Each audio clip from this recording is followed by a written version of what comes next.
I'm glad you've all been able to come down and visit me in the lab. I'm currently in the lab. So we're going to talk about just basic stuff in guided surgery using Blue Sky Bio. Kind of the concepts of concepts of guided surgery. First of all, the very basic principles. If you want me to talk a little bit more about more advanced stuff, I can do that. But I've been asked just to talk about the kind of the basic stuff. So let's get started. So this is me. I, like Chris said, I was originally trained as a technician in Canada. I had a practice with my brother had a lab there. I was one of his prosthetic technicians. I later then trained as a dentist at Newcastle, did an MSc in implants, and then ever since then I've been pretty much implant only. I'm currently doing an implant dent at King's. I obviously like my education, but I never think you can get enough of it, really. So here's my clinic and my lab based in Harrogate. This is where all the surgeries that you're seeing on Facebook and stuff are happening.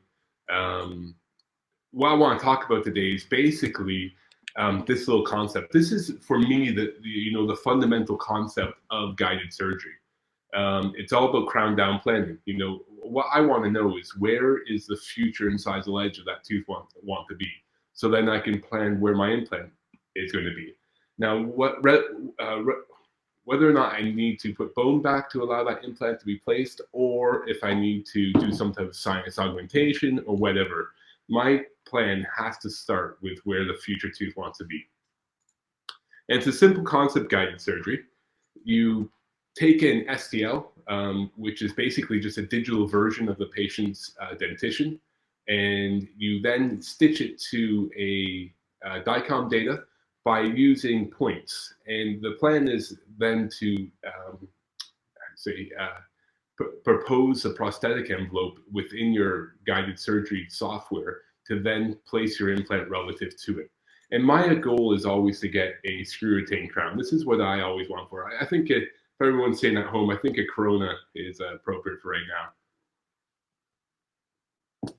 Is to get a screw retained crown. I like screw retained crowns. I like the retrievability of it.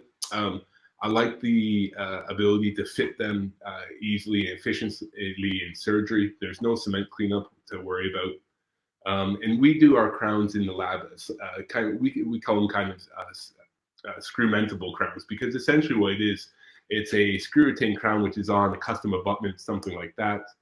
And then we bond the crown in the lab, which happens to just have a hole in it. So it's kind of like a screw-mentable crown, but it's been bonded in the lab. Okay, so how do we get there? So the first thing is we need a CBC scanner. Most people nowadays, if they're into their implants, they're going to have a cone beam CT scanner in their practice, or at least there's a scan center nearby. You've got to take either an impression or an intraoral scan.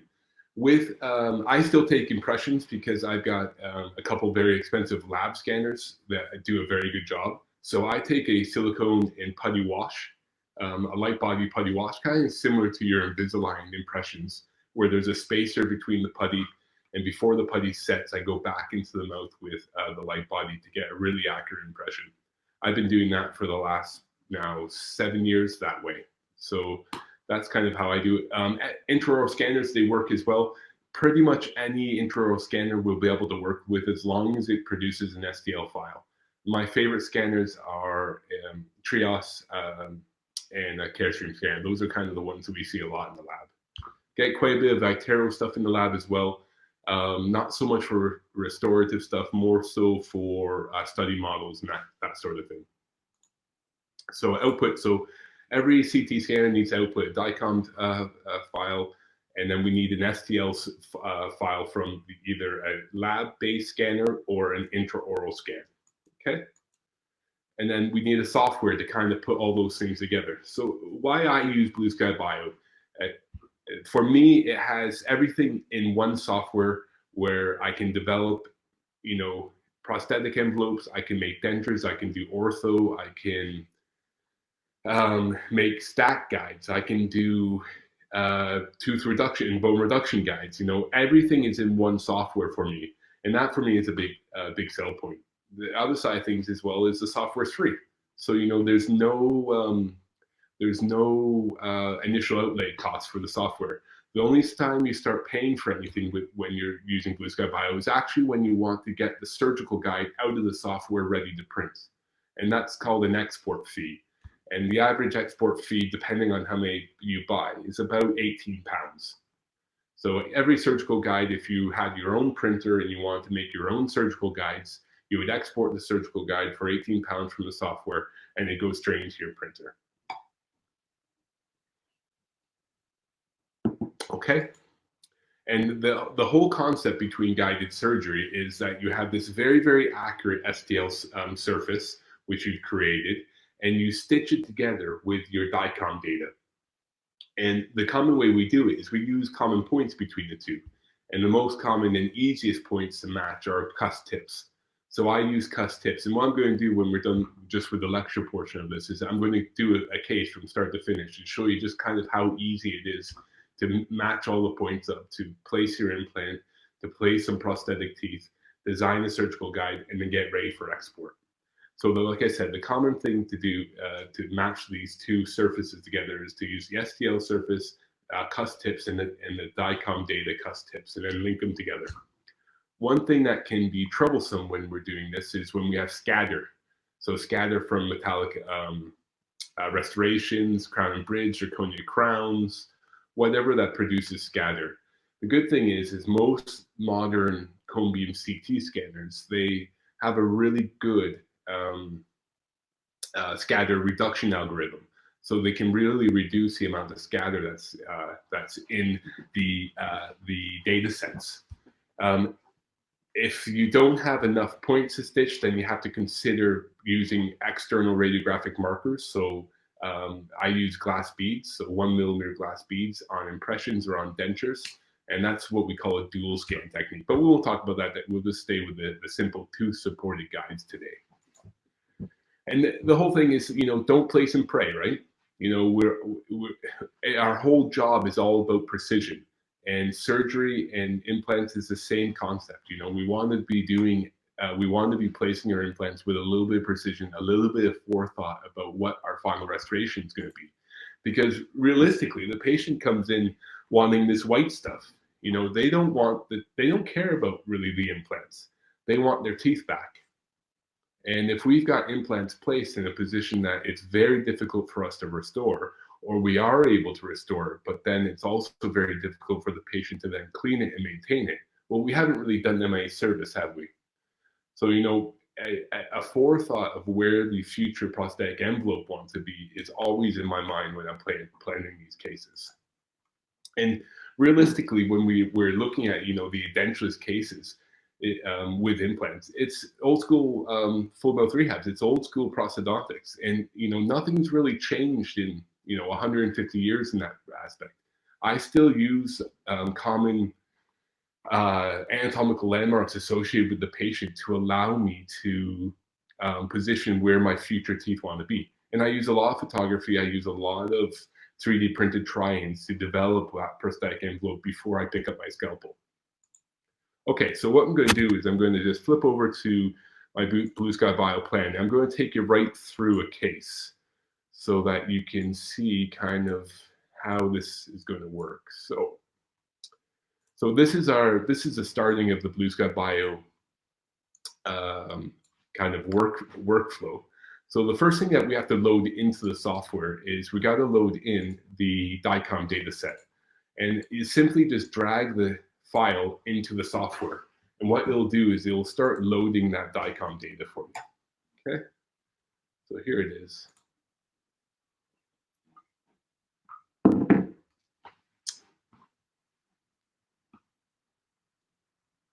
Okay,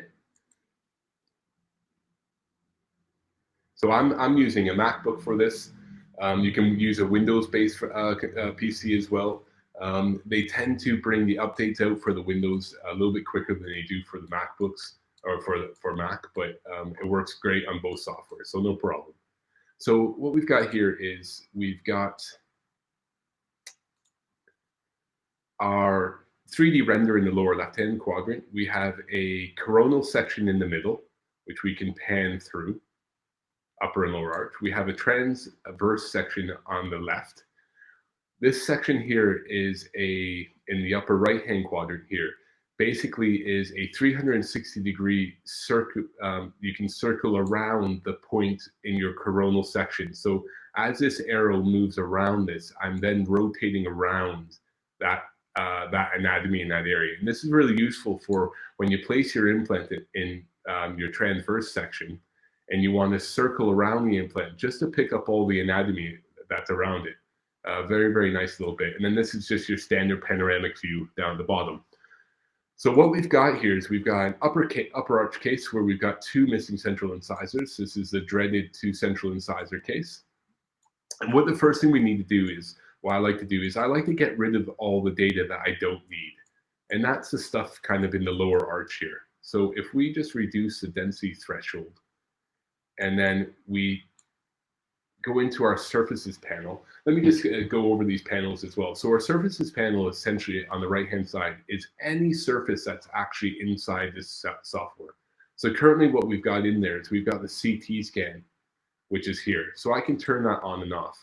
When I start bringing in the STL surfaces, there'll be STL surfaces in here as well. The STL surface will be the upper arch surface, which we're going to eventually build the surgical guide upon. Then we have our implant list, and when we place our implants will sit in this list. We have a tooth list, and again, the same thing. When we add a tooth here for our prosthetic envelope, it'll be located in this area. We have an implant validation. Basically, this is a way to kind of gauge and monitor where your implants are. So you can create minimal and maximum distances. You can put warnings up. I only want to be 3 millimeters within the nerve. I want to keep 3 millimeters away from other implants. Angulations, things like that. We have our nerve list on the right-hand side as well. So we can add a nerve if we're going to do a lower jaw case. Our guide panel, this is our panel in which we're going to create our surgical guide. And then we have a model manipulation panel, which is how we stitch the STL surface to the DICOM data. So those are all the panels that sit on the right-hand side. Now, when we're looking at any type of new software, or if you're starting to play around with new software, it's always difficult to orientate yourself around the software. And realistically, you'll see when I start going into this, there's only actually 3 or 4 buttons that I go to every single time. I go over and over that those buttons over again. So let's start. Let's first just get rid of this lower data set here, okay? So if we go into our surfaces and we click on the CT scans, because we're going to work on the CT scan, we scroll down, and what I'm going to do is I'm going to isolate the upper jaw, and I'm just going to click on the upper jaw, and what it'll do is it'll get rid of all the lower jaw data. So there you go, that's all cut out of the way now. So when I'm analyzing patients to determine whether or not I'm able to do a surgical guide for that patient, what I'm looking at clinically is I'm looking to see whether or not there's stitching points associated with that patient. And clear stitching points will be these really, really lovely cuss tips. You see all these nice cuss tips that the software is going to recognize and be able to stitch the STL surface to. And the software, the Blue Sky Bio's automatic software stitchings of the STL to the DICOM, it is so good. About a year ago, it was not so good, and they changed it, and the new algorithms for are amazing. I very rarely have to stitch my STLs manually now. So to bring the next surface in, you simply grab your STL surface, which looks like this. That's my upper jaw surface. And all I'm going to do is just drag that onto the software. And what the software is going to do is it recognizes it's an STL, and it's going to go through a process of asking you, do you want to stitch it somewhere? And it'll say, yeah, I do. I want to stitch it to the maxilla. Click OK. And the software is going to then read that STL and read the DICOM data and find the common points between the two of them and overlay them on top of each other. And there it is. And that's been stitched together really nicely. Now, to bring even more data into it, what we're going to do is we're going to bring the lower arch in. So let's go and grab the lower arch, drag that in, because I want to also see the occlusion. I want to see how those lower incisors are going to sit relative to these upper teeth. And instead of stitching it to something, because we don't have a lower arch to stitch to, I want to tell that blue model to orientate itself to the green model, okay? So I'm just going to cancel all of this, and I'm going to go to model, and I'm going to ask it to stitch it to the model. And what it'll do is it'll bring itself right into that model. And there's my upper and lower arches in occlusion, ready for my planning, okay? So now, really, this excess data up here at the top, this gray stuff, is not necessary anymore. So what I do is I just go and get rid of that. So I don't really need that now. I need this stuff. Because what I want to do now is I want to place 2 teeth in here to tell me where my prosthetic envelope is going to be relative to where my future implant is going to be. So let's go do that. Let's go grab some tooth. So up here again, here's our one of our 4 buttons. Here's our tooth button, add a tooth. And in our tooth library, we've got a whole bunch of very, very talented ceramists and dentists. We got Kristen Brenz over in America, Mish Hurst, and then they asked me to put a library in as well. So here's my library. And these are actually my teeth that have been cut and then re-waxed up again. So I'm going to add my 2 central incisors here. And then this next stage is you've got to do a little bit of CAD work. So you've got to align these teeth into the right position. Actually, you know what? I'm going to remove these, and I'm going to put in just some ones with Pontics. So add teeth, we're going to add some of Hurst Pontics. These and that. Yeah, okay. So drop those in. So now what you've got to do is you've got to do a little bit of CAD work here to get these kind of into the right position. So just give me a minute and I'll put these in. You use these little wheels. So these little, you can move the tooth bodily, you can scroll it left and right, you can bring it up and down, and then you can also shrink it and shorten it. Yeah. So what I'm going to do is I'm going to just start getting these 2 teeth in position. Now, Blue Sky Bio for the CAD side of things isn't as good as your ExoCAD, your Zurich, or your 3Shape, but it will give you a tooth that's kind of relative to where you want the future prosthetic envelope to be. Okay, so just keep manipulating that tooth until you get into the right spot. And I'm going to leave this case with a diastema because I think the space is quite big. So we're going to leave a diastema here.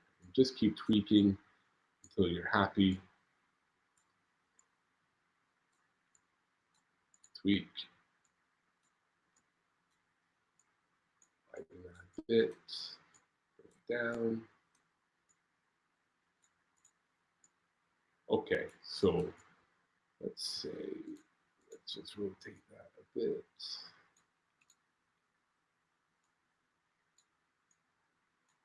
Again, a little bit more rotation.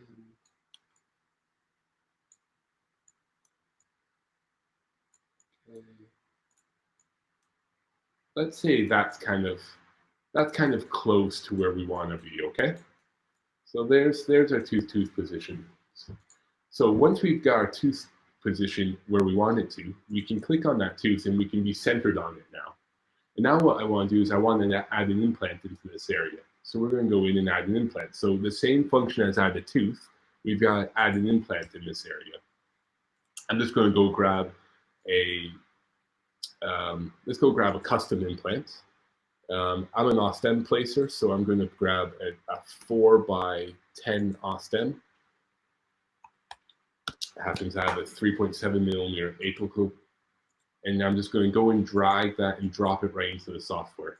So once that implant's in the software,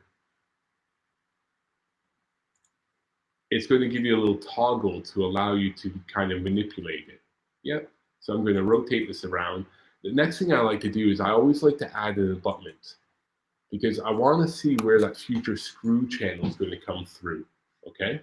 That's really important for me because I want that screw channel to not be too far buccal and then at the same time to come through the cingulum down the long axis of the tooth. Remember when I was telling you about this far upper right quadrant here? If you rotate around this, you can see the implant relative to all the anatomy around it. You can see, look palatally, just there. I'm into the cingulum, into the foramen a little bit. So I'm just going to bring that out buccally a little bit. So I can see some daylight there. And then I'm going to also rotate the implant so it's now down the long axis of the tooth. Okay? So if I turn off my model at the bottom in my surfaces panel, see I've got my two surfaces here which are colored green and blue. If I just turn off the visibility of my bottom one, I can see now that I've got my implant relative to my prosthetic envelope, and I've also got it now relative to the bony envelope as well. Yeah. Okay, so there's my first implant. Now, if I want to just simply duplicate that implant and drag it across to the other side, if I right click on the implant itself, I can now just duplicate it. And there'll be two implants sitting there. And I can just grab one and simply drag it to the next surface, across to the next tooth. Once I get close to it, I can just drag it into the right position. Okay, I'm just going to tweak this implant until I'm happy with its positioning.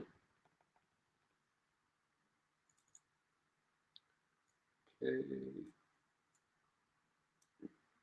there we go. And that is, that tooth probably wants to come a little bit more pointed.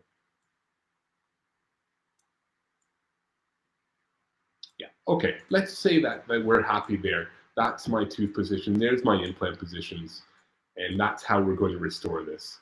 That diacetyl is pretty big, but we can play around with these teeth as much as we want for as long as we want. Another way of doing a pre-prosthetic envelope diagnostic is you could simply just send that impression over to your lab, and they could wax up two teeth in that into that space. And just like I brought in the other STL, you could bring in a wax up STL and align it as well. And then your wax up will be sitting there so you could place your implants relative to your wax up. That's another way of doing it as well. Okay. So now I've got all my implants in position. I'm going to go into my implant list. And this is where Blue Sky Bio really starts getting clever, well, I think. So you have complete control about what you want to do with the guide tubes. Now, a guide tube essentially is what your drill is going to be going through to produce the osteotomy. So there's many different types of guided systems out there. There's just a pilot hole where you can use a 2mm twist drill or a 2.2mm twist drill, take that drill off, and then finish the rest of the osteotomy with your regular drill kits. You can also have a keying drill kit where there's a key and then you drill through the key, and each key has an increased diameter to accept a bigger drill.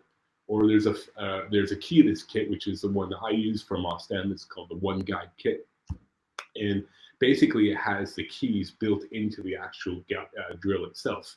So all you have to do is pick up the correct drill appropriately for the correct size of implant that you want to place and drill the sites appropriately.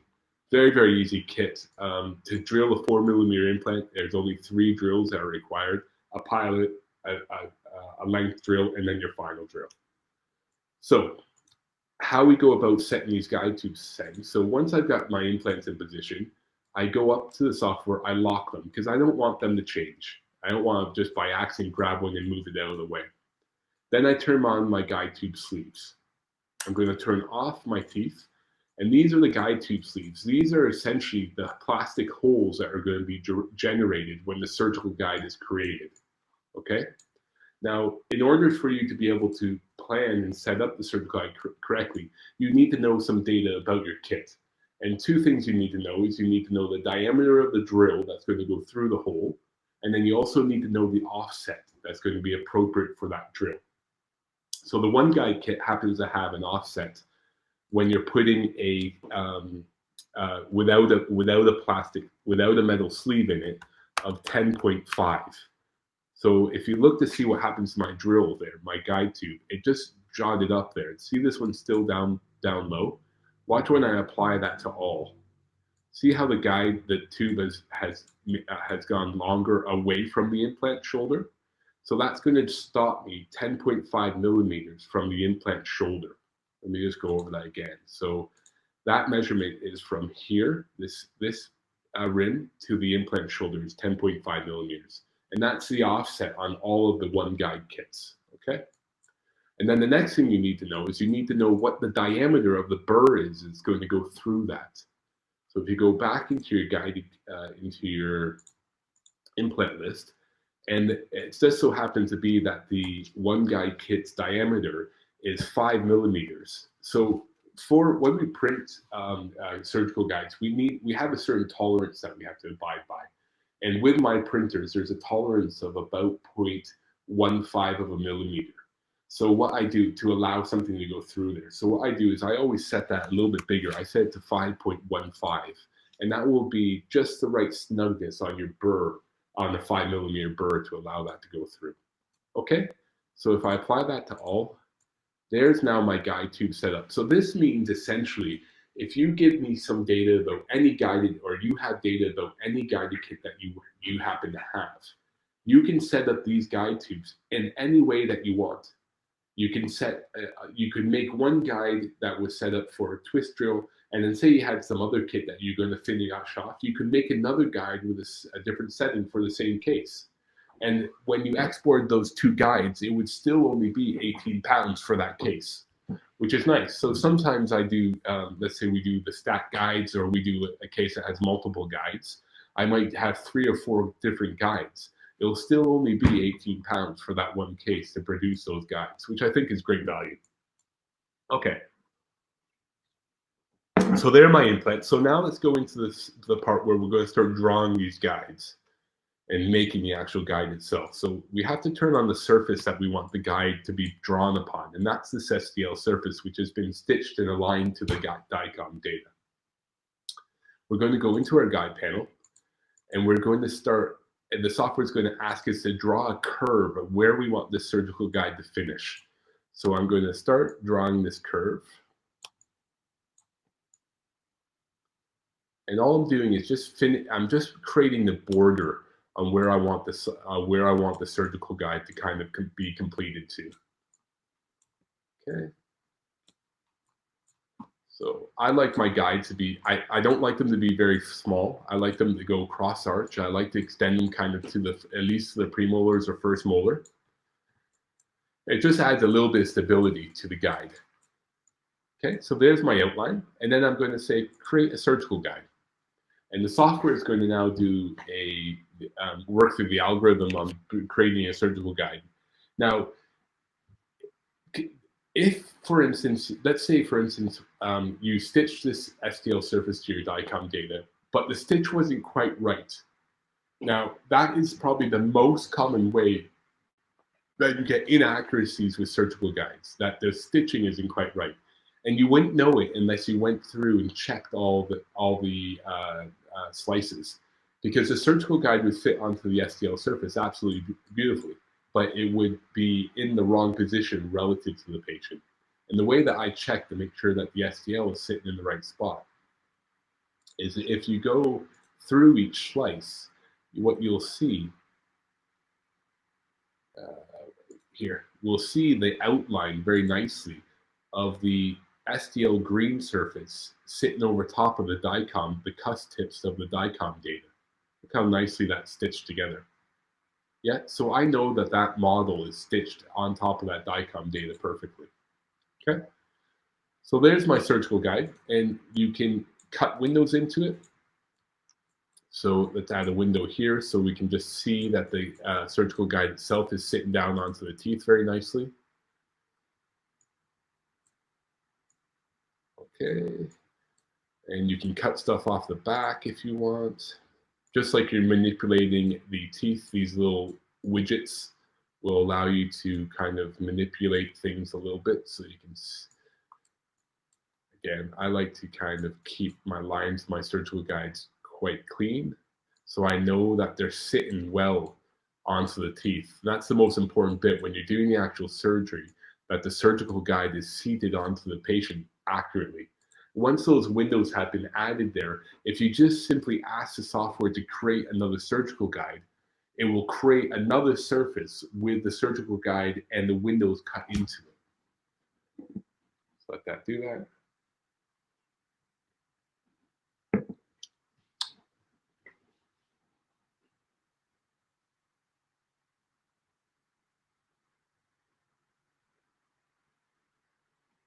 Okay. Dave, someone's asking, can you please repeat the stitching step of DICOM to STL? I suppose we can do that afterwards. Yeah, sure. Yeah. So there again, there's the windows. Very nice windows. I can see when I place that in the mouth on the day of surgery, I can see that this is going to mesh nicely with the teeth. So I know that's in the correct position. Okay. The little windows are really, really key for you to ensure that the guide is actually sitting correctly. Another nice feature as well is you can add teeth. You can add text to it. So let's add some text to this. IDDA is the best. Yeah. So we can go and stick that over here. We'll put it down here.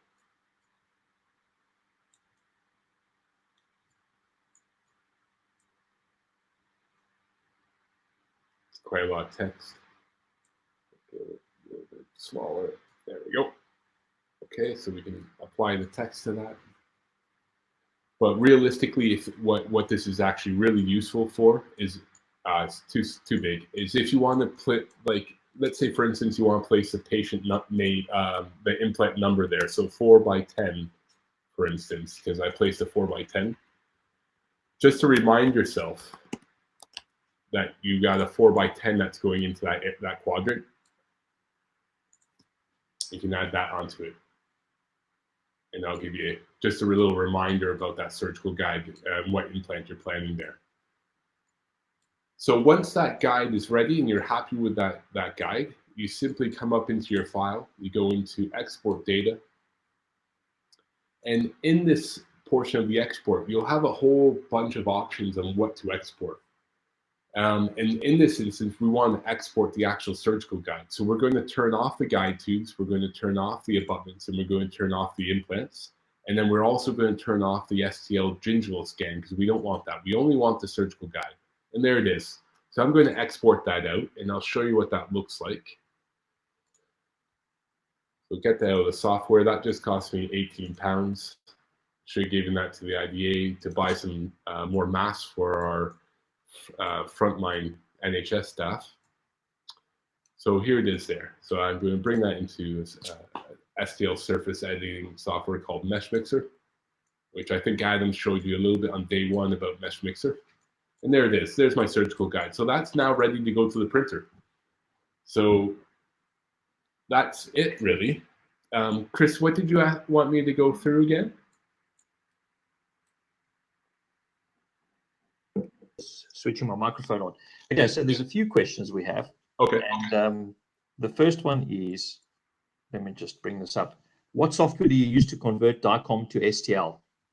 Okay. So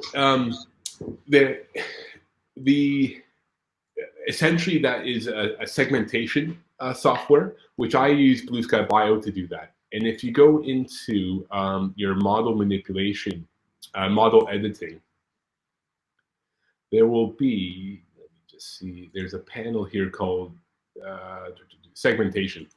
And essentially what this does is it creates a workflow that allows you to outline the bony envelopes. I'll start a little bit of it to show you. Advanced jaw segmentation. It's really nice that it's included in Blue Sky Bio. You can do it with a program called Veige as well. It's a free download. Yeah. I'll type it up for you guys in a minute, but it's nice that Blue Sky Bio's got it incorporated. Yeah. So where is it again here? It is time consuming to do it, to be honest. So it depends if I have enough. If I'm going to segment a lower jaw, it's really, really easy because you have nice bony envelope of the cortical plate. So there's no kind of guessing where the bone ends and the bone doesn't end. In the maxilla, as you can see, it's the bony contours are much more difficult to determine. You know, where does the bone finish here? You know, because there's so much air and there's so much trabecula bone up there. And it's really, really important that the segmentation is correct, because if you're going to be creating a bones supported guide, and you go and put the bone, if you've done the segmentation wrong, the guide won't fit on there. You know, like where do you finish the bone here when you're drawing your outline? So it's not as easy, or even in this anterior region, it's not as easy to do with the lower jaw as the upper jaw. But how you do it is you do it in your segmentation panel. It's in your model editing, and go into your panel segmentation, and then it'll take you through an like kind of a workflow to do the segmentation. It would take me another 30 minutes to do a segmentation, so I'll just leave it at that.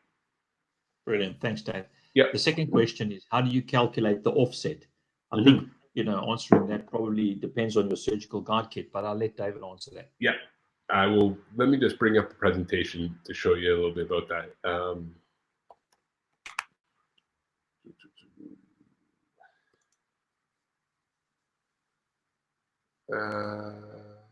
Yeah, okay.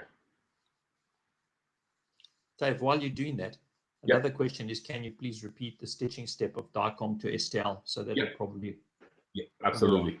Yeah, so let's just go back into here. What I'm going to do is I'm going to turn off all the surfaces and just have turn off all the implants.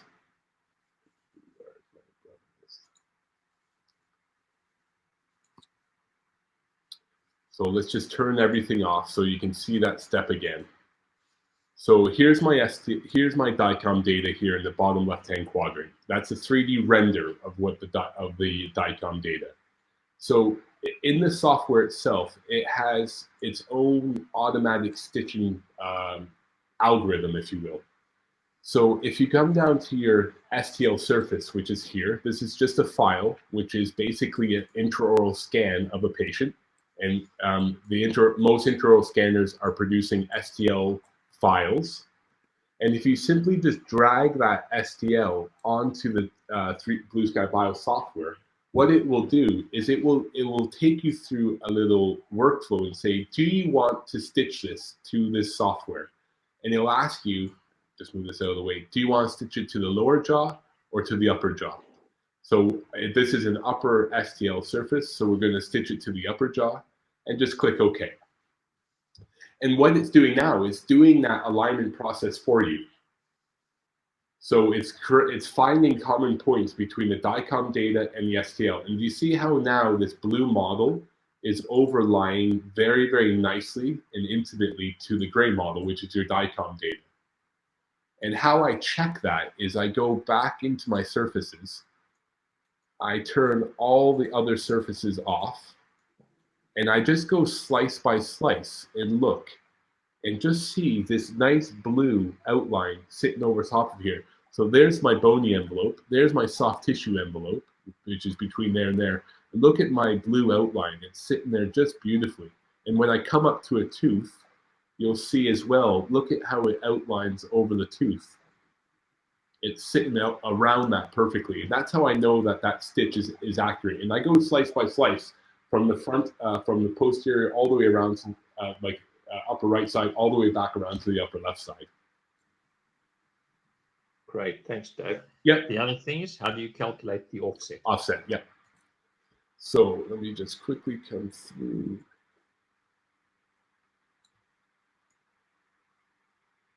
Okay, so this is a one guide burr, or a burr with a sleeve built into it. And what you're seeing here is you're essentially seeing where the variable length is the length of the burr that's appropriate to the implant itself. So if I was going to pick up and want to place an 8mm implant, that variable length would be an 8mm. If I wanted to pick up a 10mm implant, that variable length would be 10mm. The offset in this burr never changes. And that is the position from the stop to the top of the variable length. Okay, so, and I know that in the implants that I'm using, the one guide kit here, that offset is essentially 10.5mm. Okay, and how we calculate that, or how we want to figure that out, is it's this little diagram here. So the top of the guide tube to the implant shoulder is your offset. So let's say, for instance, you had another guided kit, and your offset for that kit was 12 millimeters. You would just simply go into your offset and set it at 12 millimeters. Now, if you don't have a guide that has these built-in offsets that are all the same for every single drill, then in order for you to be able to determine what your offset is you would have to figure out the length of your burr, and how it sits inside your handpiece, because you would be using the bottom of the handpiece to bottom out into the drill, into the guide. So if you put your burr into your handpiece, then measure from the bottom of the handpiece to the tip. Let's say that's 20 millimeters, and you wanted to place a 11 millimeter implant, then you would have to change your offset to 9 millimeters. Does that make sense? Brilliant, thank you. Yes, they said they've understood that. That's great. Yeah. The next question is, how should we calculate the tolerance for our printer? You have to play with it. Every printer has a slightly different tolerance, unfortunately. So when I started doing it, it was my first printer I was using was a Form 2, and that tolerance was 0.15. My frozen, I print most of the stuff on, most of the surgical I get now is still 0.15. So you just have to try and apply it. What I tend to do is when I first started is I made a block with a whole bunch of different diameters, holes, and just tried to drill into each one of them and saw which one I liked. And once I was happy with it, then I chose that. Nice. Yeah, and it also depends on what resolution you're printing as well. I think that also needs to be taken into consideration. Yeah, and we're usually printing these guides at 100 microns. Yes, normally 100. Yeah, me too. Thanks, Dave. And then the last question is, what if we want to remove the teeth and plan in advance? That is, we want to plan a guide before extracting the teeth. So that's obviously a mesh mixer question. Yeah, sure. So let's do that. We can do that now if you want. So, okay, let's say we want to place this canine or this lateral, let's say, okay? So we're going to go and export that data. So let's go and get that surface out of there. And we're going to go into Mesh Mixer and delete it. You can actually delete this in this software as well. We have a model editing new function in this software. I guess I can show you that because I think Adam showed you some stuff on Blue Sky Bio or Mesh Mixer already. So if you go into model editing, so you don't even have to come out of the software, go into model editing, and you're going to now make sure that whatever surface that you want to be working on is highlighted, okay? And what you're going to do is you're just going to select the area that you want to delete. So we're going to get rid of this little lateral here. So if you press Shift, it'll create a circle, and then you're just going to highlight this surface. Just the same as Adam showed you guys in Mesh Mixer. Okay, so I'm just going to highlight the surface.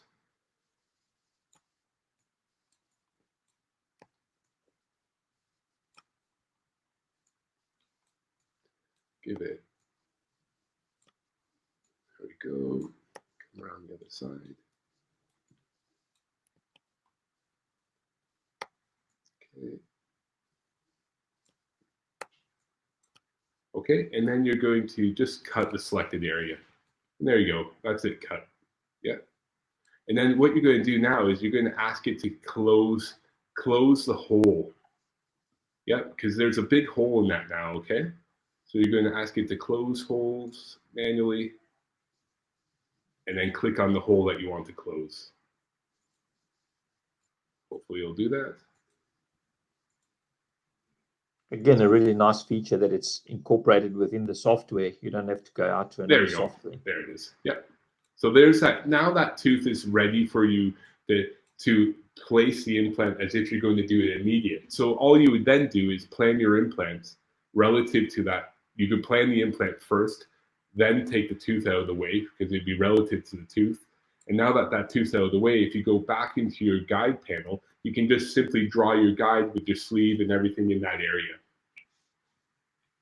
Thank you, Dave. A really informative lecture and a really nice workflow so people can understand the predictability of guided surgery and how much better it makes it for us as clinicians to end up in the goal we want to be in without any guesswork.